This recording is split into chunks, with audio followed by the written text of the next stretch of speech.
Hey, what's up, guys? This is John F. O'Donnell with Redacted tonight. I got a web exclusive for you.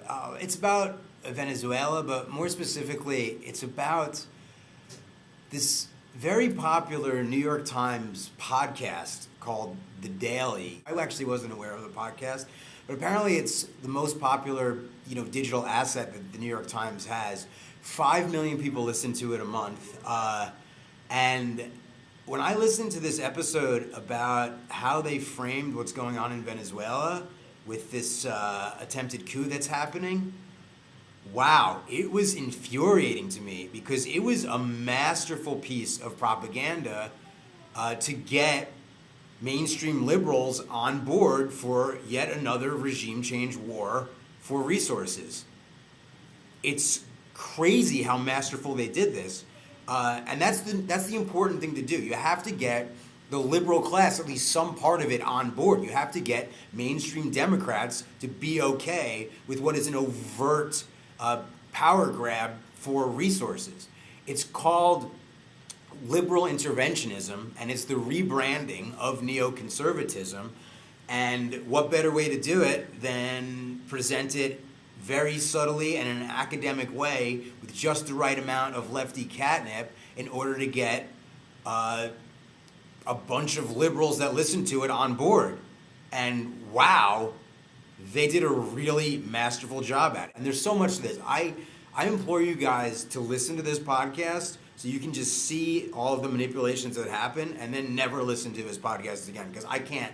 I'm almost coughing up blood from this one. Like, I almost recorded this before I ate lunch, and I was so angry, and I was like, I want to present the anger, but I was like, all right, no, you should probably calm down a little bit.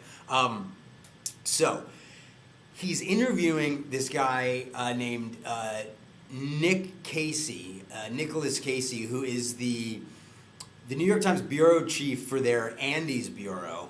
So he covers South America. And wow.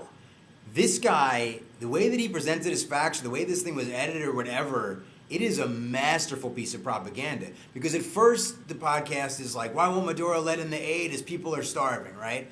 Never gives proper context about the fact that, first of all, this Tienditas bridge where it's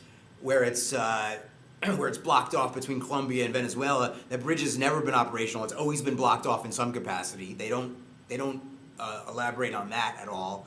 And they also don't reveal that this humanitarian aid that now is in charge by this guy, Elliot Abrams, who's the new special envoy to Venezuela, is the same dude who worked under Reagan during the Iran-Contra scandal and facilitated shipping weapons into Nicaragua using humanitarian aid as a front. So it's the same guy potentially doing the same tactic. Instead, they just present Maduro as being super paranoid. And then like 20 minutes later into the podcast, right after they really pull at our heartstrings by having a woman speak in Spanish, they translate about how she's pleading with the president, with Maduro, to let food in because her and her family are starving. They play that. So we're all emotionally dysregulated by that. 15 seconds of chimes of a super emotional, kind of overt, ominous thing happening. Then they say, oh, by the way, Elliot Abrams is now this guy who has, in court, pled to charges of withholding information about,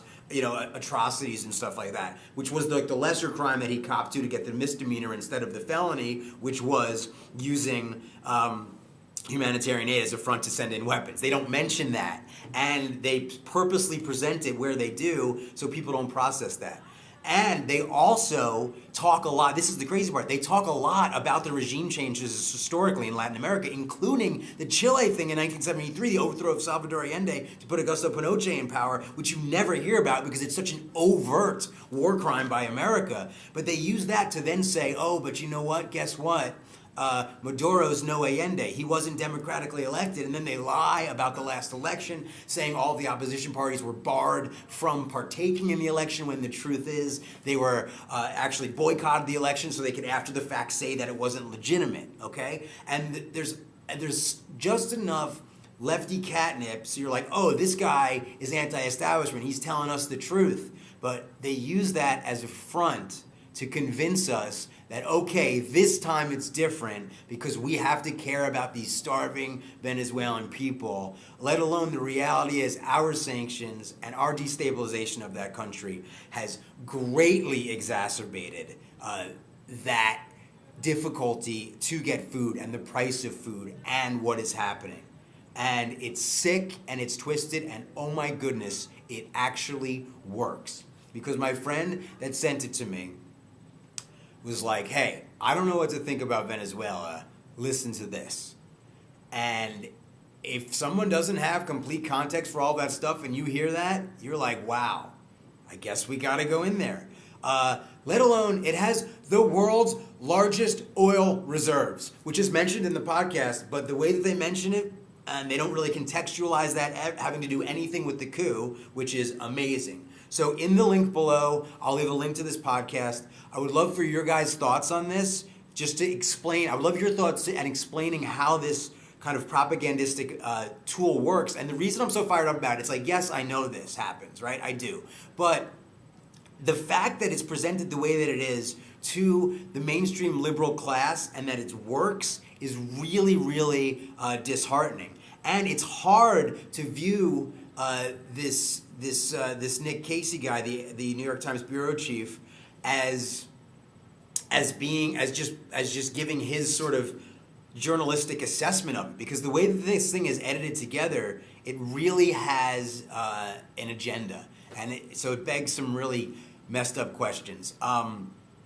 Yeah, I'll leave that link, and also I'll leave a few links of some great articles and interviews that really show the bullshit of this New York Times podcast take. So yeah, spread the word, because this is a dangerous thing, because it is targeting establishment liberals to get them on board for yet another regime change war for resources in our name. Thanks, guys. Keep fighting.